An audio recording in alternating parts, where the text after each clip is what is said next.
2001년 개봉한 바닐라 스카이는 톰 크루즈 주연의 SF 스릴러 영화입니다. 이 영화에는 아주 인상적인 장면이 하나 나오는데요. 바로 주인공이 뉴욕 길거리를 달려가는 이 장면입니다. 세계에서 가장 붐비는 뉴욕의 길거리지만 이상하게도 개미 한 마리 보이지 않죠. 그런데 놀랍게도 이 장면은 CG가 아니라 실제 상황인데요. 제작진은 이 장면 하나를 위해서 실제로 새벽 5시부터 8시까지 타임스퀘어와 주변 20개 블록을 완전히 막아버렸습니다. 그리고 당시 뉴욕 시장을 직접 찾아가 특별 허가를 받아냈죠. 이 과정에서 무려 100만 달러, 우리 돈으로 약 14억 원이 넘는 거액이 투입되었다고 하는데요. 그렇게 막대한 비용을 들인 이 촬영은 타임스퀘어 역사상 유일무이한 완전 통제 사례가 되었고, 뉴욕시는 앞으로 이런 일이 다시는 없을 것이라며 이후 받은 비슷한 요청들을 모두 거절했다고 하네요. 크리스토퍼 놀란 감독은 CGI를 거부하고 실제 촬영을 고집하는 것으로 유명한데요. 2020년 작품 테넷에서도 어김없이 파격적인 실사 촬영을 감행했습니다. 이번엔 공항 경납고에서 벌어지는 대형 폭발 장면이었죠. 워낙 큰 스케일의 폭발이 필요했기 때문에 보통이라면 당연히 컴퓨터 그래픽을 선택했을 테지만 놀란 감독의 선택은 모두의 예상을 뛰어넘었습니다.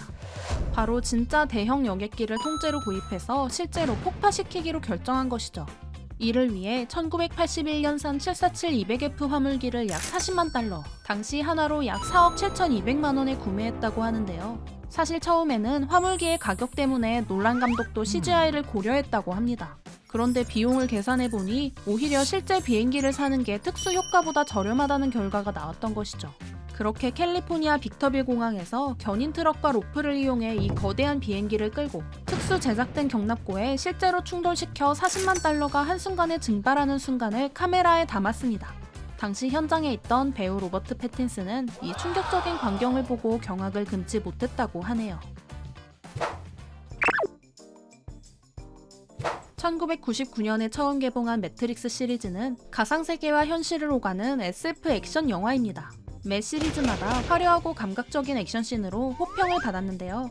그 중에서도 매트릭스 리로디드의 고속도로 추격신은 영화 속에서 손꼽히는 명장면입니다. 오토바이가 차들 사이를 역주행하고 대형 트럭 위에서 칼싸움이 벌어지는 등 스펙타클한 액션이 난무하죠.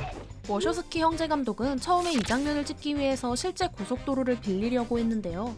하지만 수십 대의 차를 연쇄 충돌시키고 폭발시켜야 하는 장면을 일반 도로에서 찍을 수는 없었습니다.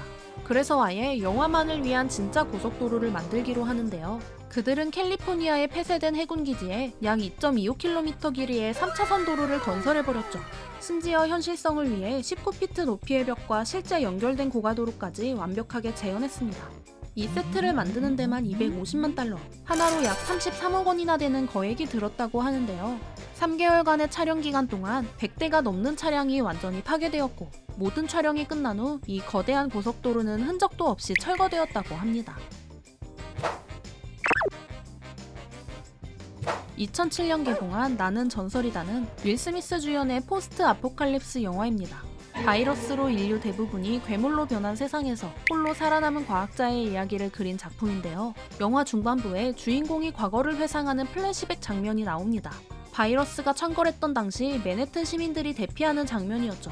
이 잠깐의 장면을 찍기 위해 제작진은 실제로 브루클린 다리를 통제했다고 하는데요. 그것도 6일 연속 야간 촬영으로 다리를 완전히 막아버렸습니다.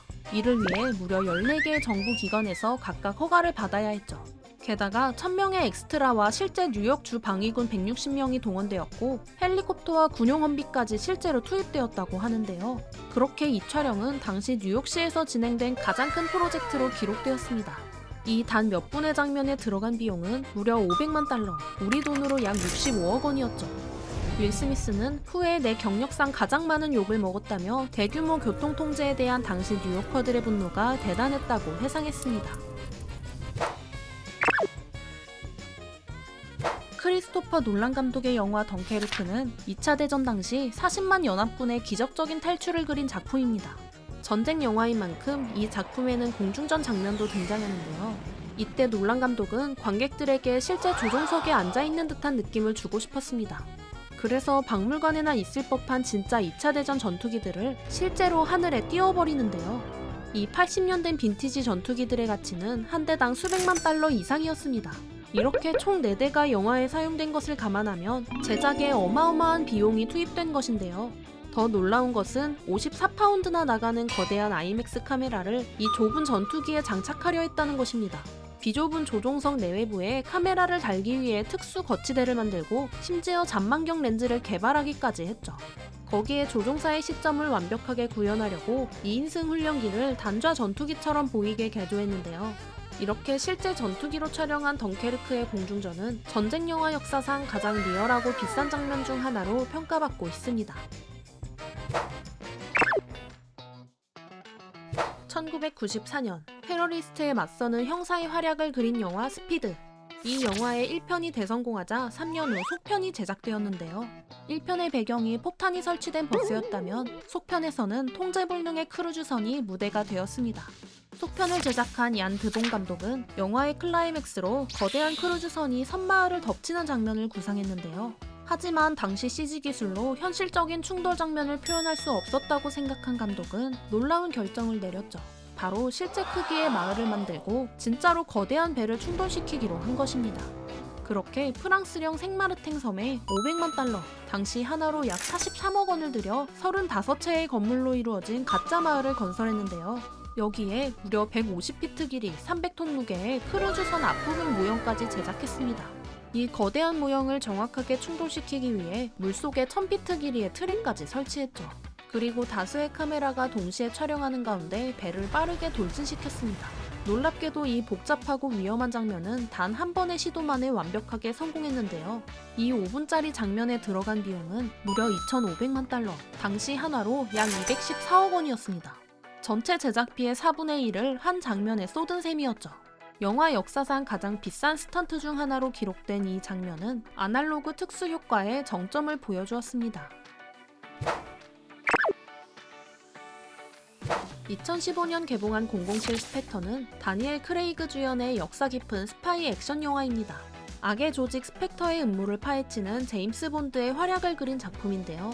이 영화에는 로마의 밤거리에서 펼쳐지는 화려한 액션씬이 등장합니다. 여기서 본드는 슈퍼카를 타고 악당과 고속 추격전을 벌이죠. 그런데 딱 봐도 비싸 보이는 이 차는 오직 이 영화만을 위해 특별 제작된 것이라고 하는데요.